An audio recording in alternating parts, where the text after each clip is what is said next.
السلام عليكم ورحمة الله وبركاته. النهاردة معاكم محمود طبلاوي في فيديو جديد. النهاردة هننقل لكم بعض الأخبار الكرة المصرية والكرة العالمية. بس قبل ما نبدأ اشترك في القناة وفعل زر الجرس واضغط اللايك ويلا بينا على الأخبار. أول خبر: فوز النادي على المقاولين العرب في الدوري المصري 4-1.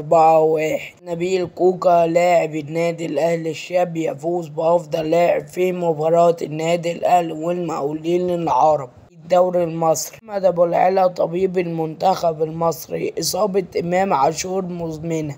هذا النوع من الإصابات يعتبر إصابة مزمنة واللاعب يتعافى منها بشكل سريع عشان يلعب مع النادي الأهلي. النادي الأهلي يعقد جلسة تصويرية مع إمام عاشور لتقديمه في الأيام المقبلة. دو كريستو لاعب النادي الأهلي بعد مباراة النادي الأهلي والمقاولين: مع علي معلول أخي ودائما ما يدعمنا ويساندني منذ اليوم الأول لي مع الأهلي والفريق قادم مباراة مميزة أمام المقاولون وهدفين دائما لتحقيق الفوز وإسعاد الجماهير. تصريحات أحمد حسام ميدو نجم الزمالك السابق: لست في خناقة خصوصا مع أحد المستشار القانوني للأهلي. صراحة بالتأكيد أن هناك من يحرك ميدو أن ما كتبه ليس كلام، ولكن مع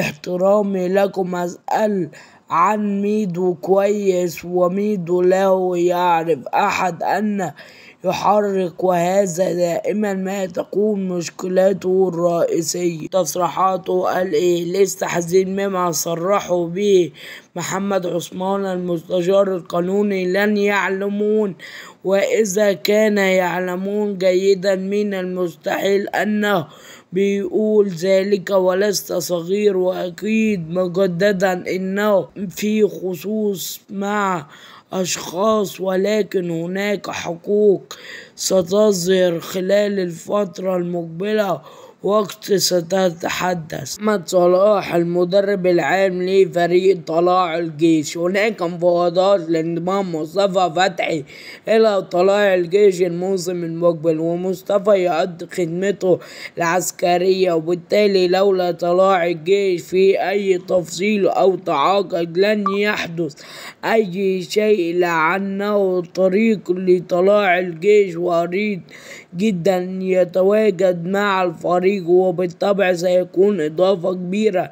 لن يجيد لاعب سوبر في طلائع الجيش مثل مصطفى فتحي. فين يعلن رفض محاولاته لإلغاء دوري المحترفين ويهدد بالنجوم الفيفا في حال الغزو لتعويض الضرورات المادية والمعاونية الذي سيقع على الفريق. نفس القرار في تصريحاته بعد مباراة النادي الأهلي والمقاولين في الدوري المصري: تطور مستوى اللاعبين. بين الأشياء الأهم التي أقوم بها أننا أحيانا أعقد جلسات منفردة مع اللاعبين وأكون صريحا فيه بالطلب ما أريد بشكل واضح، وأكون قياسا في أحيانا، وأعلم أن التطور يكون بحاجة إلى فترة طويلة تستغرق أسابيع أو شهر ولا يحدث في أسبوع ولكن الأهم أن يظهر له كل لاعب رغبته والقبول لتطوره. بطولان: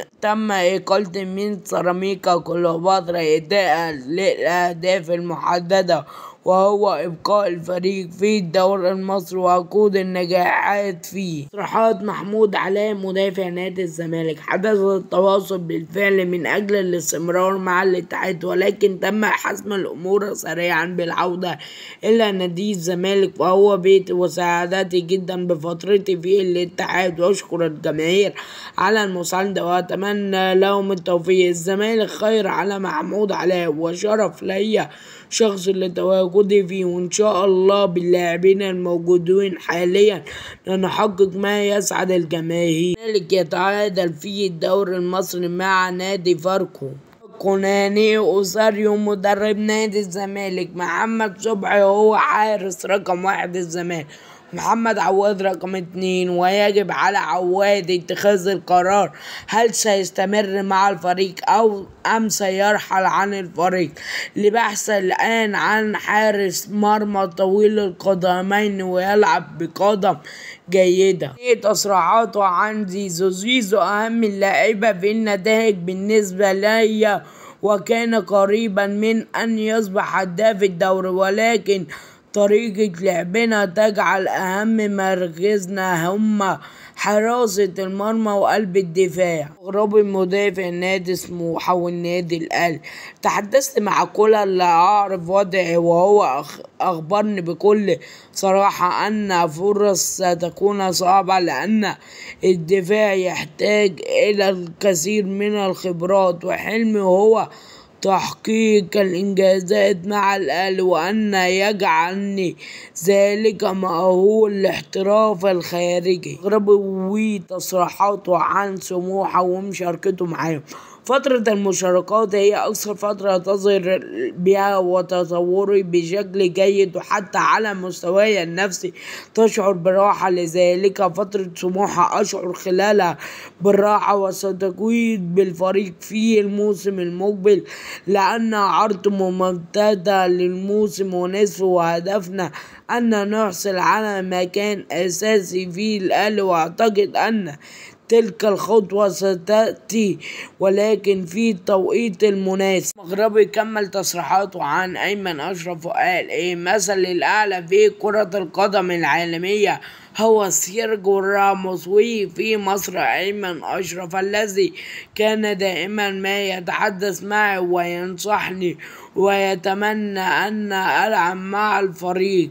الكرة العالمية يلا بينا. رسميا انتر ميامي يعلن ضم سيرجيو بوكس اللاعب الأرجنتيني ليون ميسي. رسميا تشيلسي يعلن ضم الجناح البرازيلي الشاب انجيلو جريل من سانتوس. نادي برشلونة ينهي التعاقد مع روميليو قادما من جيرون. المغربي الخيتر بليدر رفض عرضا من مانشستر سيتي، حيث يرى أن الدوري سيتعظم مع برشلونة بعد رحيل جوردي ألابا. في تصريحات معظم الناس يتجهون إلى السعودية في الوقت الحالي، وهو أمر مثير حقا، لكن الدوري الإنجليزي لا يزال حالقا بالنسبة لي. كده يكون انتهت الحلقة. اشترك في القناة وفعل زرار الجرس واضغط اللايك، ونشوفك في فيديو جديد ونشوفك في حلقة جديدة، والسلام يا عزيزي المشاهد.